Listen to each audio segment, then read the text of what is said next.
दर्शन गरेर बसिरहेको अवस्था छ। यतिखेर चाहिँ आज शुक्रबार दिन मनोकामनामा धेरै भिड हुनुहुन्छ मान्छेहरू। एकदम भक्तजनहरू पूजा गर्ने क्रममा आज शुक्रबारको दिन एकदम धेरै आएर पूजा गर्नको लागि आउनुभएको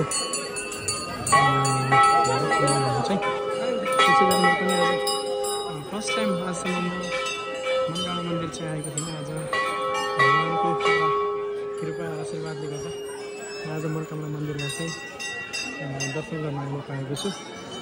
तर भिडियो मन्दिरमा भित्र बसेर पूजा गर्न चाहिँ म नपाउने अवस्थामा छु। यतापट्टि चाहिँ मनोकामनाको सिधा पारिपट्टि चाहिँ हिमाल एकदम टल्किरहेको पनि छन्। फोटो खिच्ने भिडियो बनाउने साथीहरूको चाहिँ एकदम माहौल एकदम बढी छ। यसरी नै रमाइलो एउटा चाहिँ भगवान्प्रतिको आस्था सबैको पुरा हुन्, सबै पुरा गरिदिउन्। मनोकामना माईले चाहिँ सबैको भक्कल पुरा गरिदिउन् भन्न पनि चाहन्छु। एकदम नेपालको एकदम प्रसिद्ध ठाउँ, प्रसिद्ध मन्दिर मनोकामना मन्दिर।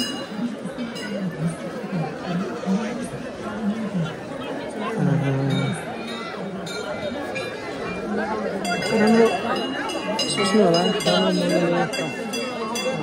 कुराहरू चिताउनु होला। त्यो पनि मनोकामनाले पुरा गरिदिन्छ। सबैजनाहरूलाई चाहिँ राम्रो होस् भन्न चाहन्छु मैले। सबै कुराहरू चाहिँ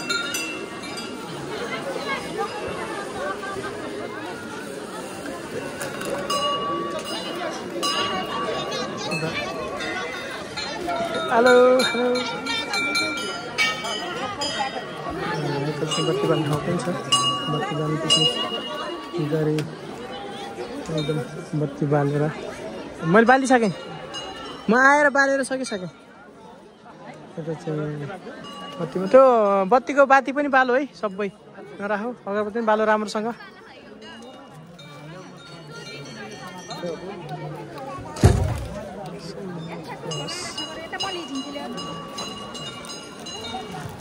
नरेल फुटा ल्याऊ।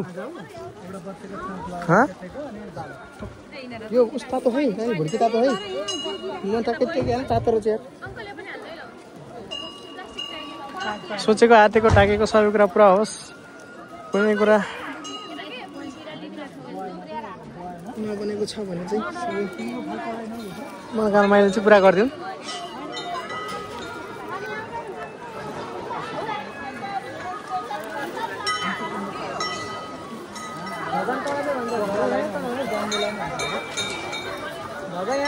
बाँधिदिने होला नि त्यो तल उहाँ बाँधिदिने होला नि धगा बाँधिदिनु छैन।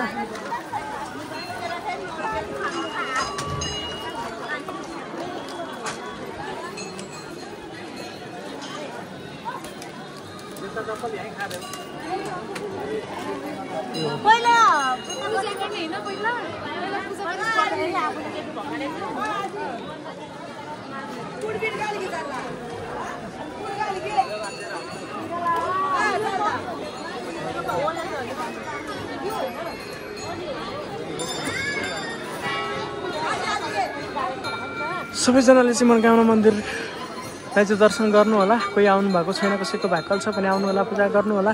राम्रो सोचेर मन्दिरमा आउनुहुन्छ भने राम्रो मन बनाएर सबै कुराहरू पुग्ने सोच विचार गरेर चाहिँ आउनु होला। मनोकामना माई जय, मनोकामना माई जय जय जय।